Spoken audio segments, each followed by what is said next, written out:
Olá, esse é mais um programa do TV Naik.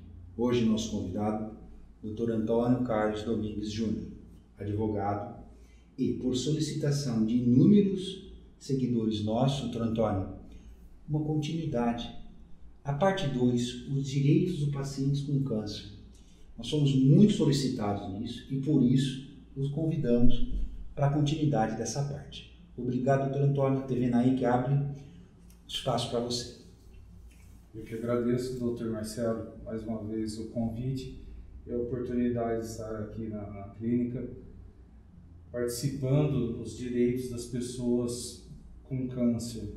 Dr. Antônio, são muitos direitos, uma grande parte das pessoas, dos pacientes e familiares, isso que é importante nós colocarmos, não tem uma ideia total de todos esses direitos.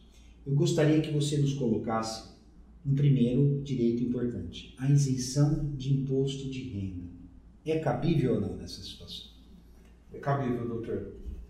Em primeiro lugar, nós devemos mencionar que é um direito cumulativo, ou seja, é necessário que a pessoa seja aposentada e paciente com câncer, e que a doença esteja em tratamento, a pessoa esteja em fase de tratamento, doutor. Então, o paciente com câncer pode procurar a Receita Federal, onde vai ser fornecido um requerimento. Receita Federal, então. A Receita Federal, exatamente.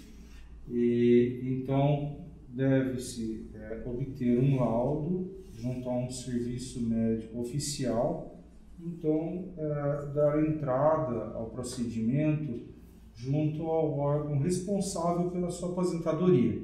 Pode ser o INSS ou alguém que seja da reserva das Forças Armadas, ou alguém que seja aposentado pelo Estado ou pela União. Interessante. O que nós percebemos de forma prática é esse laudo médico oficial. Sim. Então, muitas vezes os pacientes confundem achando que esse laudo médico oficial tem que ser o oncologista particular dela. E não é isso, né, doutor Antônio? Não, doutor. Essa é uma coisa importante. Levar para o médico de um serviço médico oficial do Estado. Exatamente, tá? o serviço oficial. Então, esse é um detalhe muito importante. Uma perícia. Aí passa pela perícia. Então, o paciente tem que ser peritado por uma terceira pessoa, sim, sem ser o seu médico, porém com os documentos e o histórico anterior. Exatamente. Isso é factível, é possível, se consegue. Sim. Existe alguma cláusula que é só durante o tratamento ou tendo o seu diagnóstico, isso pode se perpetuar? Sim, durante o tratamento. Se houver, vamos dizer, a cura da doença, então a pessoa ela pode perder esse direito. Mas enquanto o tratamento perdurar, enquanto não tiver a alta, ela pode ter esse direito. Ótimo, muito importante isso. É isso que o Naik tenta fazer.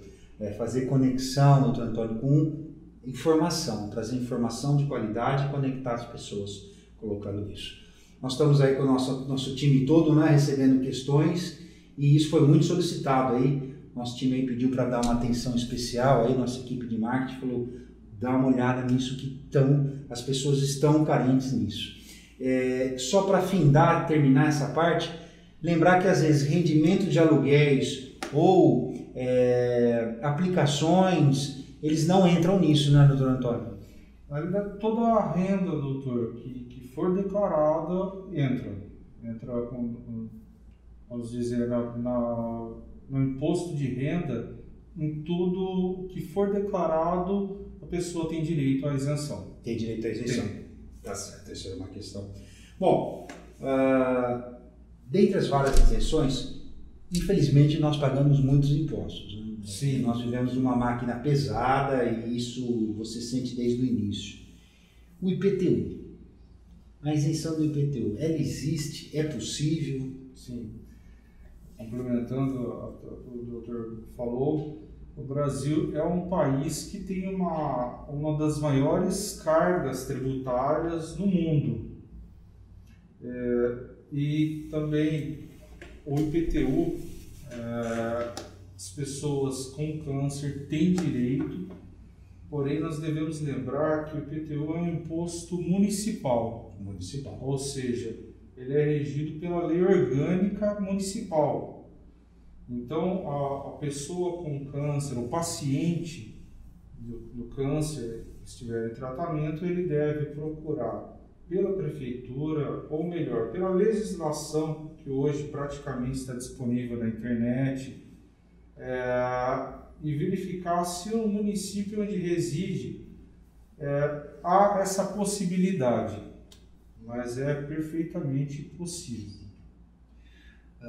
E tem exemplos de cidades que já têm essa situação bem consolidada e esse retorno ao usuário, né? ao paciente, isso bem definido.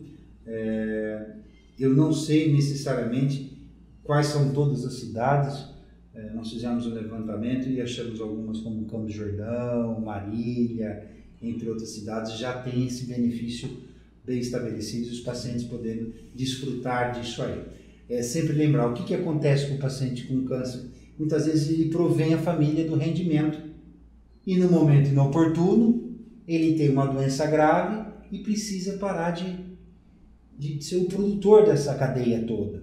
E isso leva a tentar diminuir custos. E a partir do momento que o Estado, o município ou o governo entendem que essa pessoa agora ela precisa de ajuda, até para que ela possa se restabelecer e voltar na cadeia produtiva, essa ajuda que é importante. E cabe ao direito, à parte jurídica, fazer esse elo. Então, doutor Antônio, o papel seu é muito importante. E uma questão que nós acabamos ouvindo muito, que é a isenção tributária para a compra de carro novo. Como é que funciona isso aí, doutor Antônio? Como desenrolar isso aí? O que é isso aí? Quem pode? O que você tem a nos colocar, meu amigo? Exatamente. É uma legislação já um pouco antiga, já tem mais de 20 anos e foi pouco difundida, veio a ser mais divulgada agora nos últimos 3, 4 anos.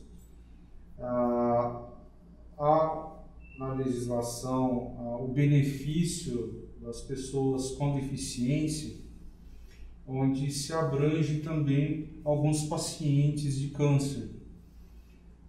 Por conta da delimitação motora que muitas das vezes a patologia vem a causar na pessoa, ou por conta de alguma cirurgia que se faça no decorrer do tratamento.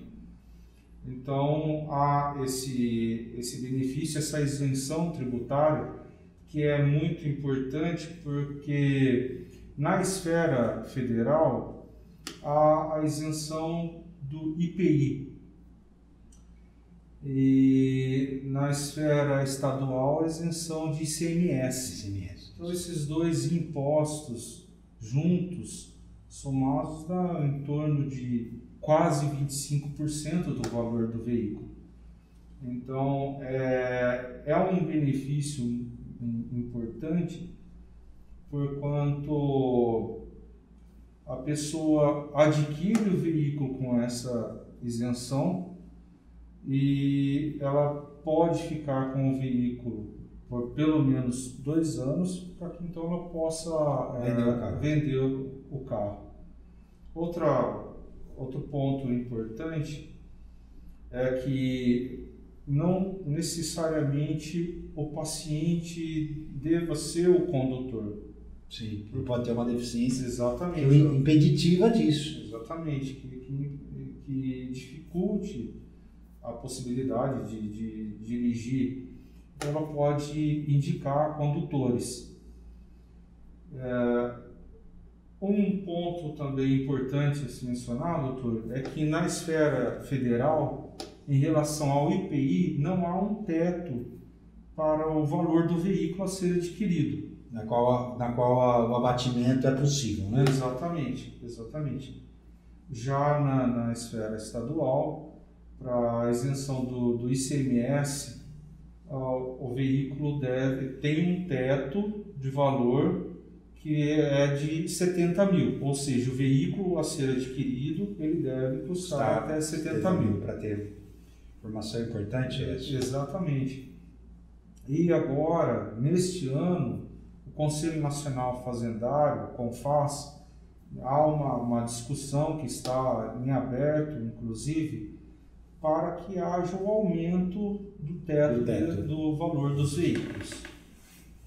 Muito bom, muito interessante. Então, o que nós temos que entender desse tipo de isenção? Primeiro, não precisa ser o paciente. Mesmo porque o paciente ele pode estar praticamente cadeirante, utilizando cadeira de rodas. Ele não vai ter uma condição, apesar que cadeira de rodas não é impeditivo de direção, mas não tem condições de dirigir. Então, o seu responsável legal por si pode acionar e não necessariamente ele vai ter a mudança da carta, do código da carta dele. A carta dele será mantida. A questão é o valor do carro e bem como o que as pessoas têm que lembrar é isso que o Dr. Antônio citou. Você precisa ter uma deficiência que mostre uma real dificuldade para manusear o carro.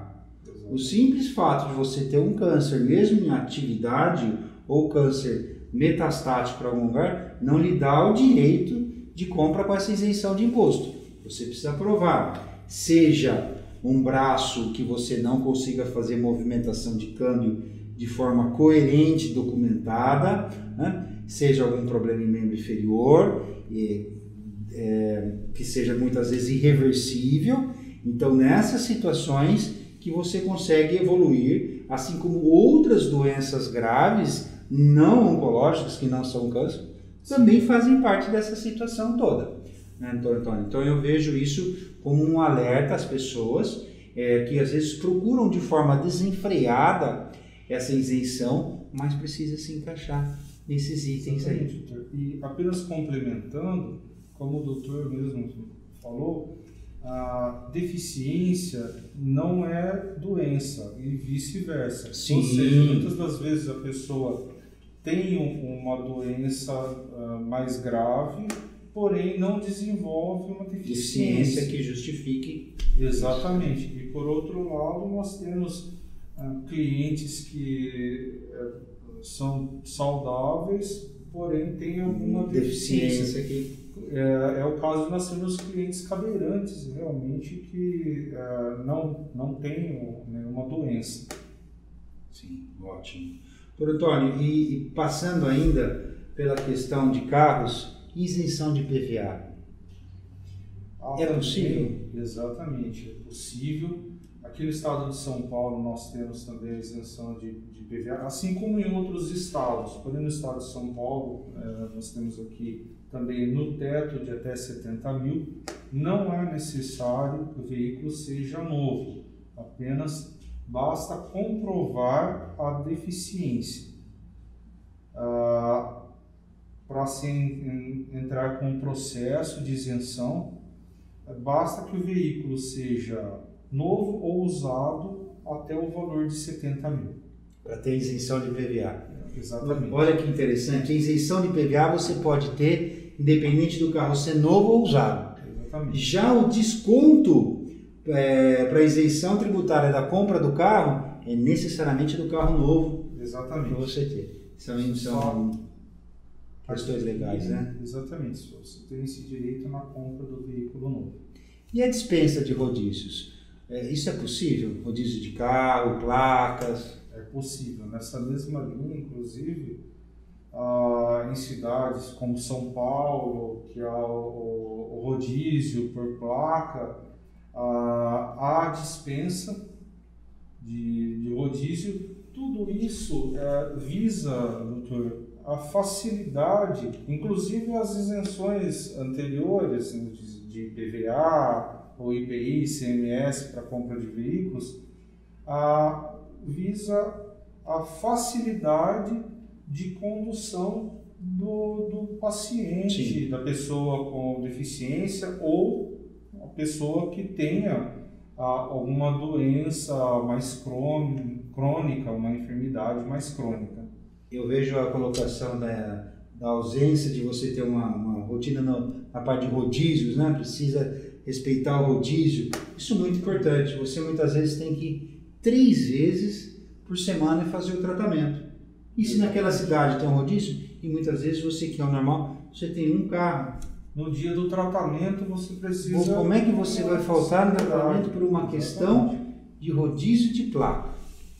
Doutor Antônio, eu vejo que esses temas são muito relevantes, eles têm um peso importante, a população precisa saber, a lei muda, depende da interpretação, então procurar um serviço especializado é importante. Sim. E as pessoas conhecerem os seus direitos. Eu acho que a TV Naik ela tenta desenvolver esse caminho e é através de fazendo conexão com informação que você traz todo esse material às pessoas. Eu gostaria de encerrar esse programa parte 2, dizer que o nosso primeiro programa teve uma procura excelente, com questionamentos, e esperamos poder estar mais vezes reunidos aqui. E a família Naik agradece a você e as suas considerações finais, e obrigado mais uma vez, doutor Antônio. Eu agradeço mais uma vez pela iniciativa, pelo convite, e o que eu posso dizer é que muitos desses direitos são pouco difundidos, são pouco divulgados. Então, a pessoa que está em tratamento, o paciente com câncer, ele deve procurar pelos seus direitos, ele deve ir atrás, porque muitas das vezes a pessoa deixa de ter um benefício, principalmente na área fiscal, onde nós pagamos tantos tributos, e sendo que é um direito, é um benefício que o Estado, a União está concedendo para eles. Obrigado. Encerramos mais um programa da TV Naik.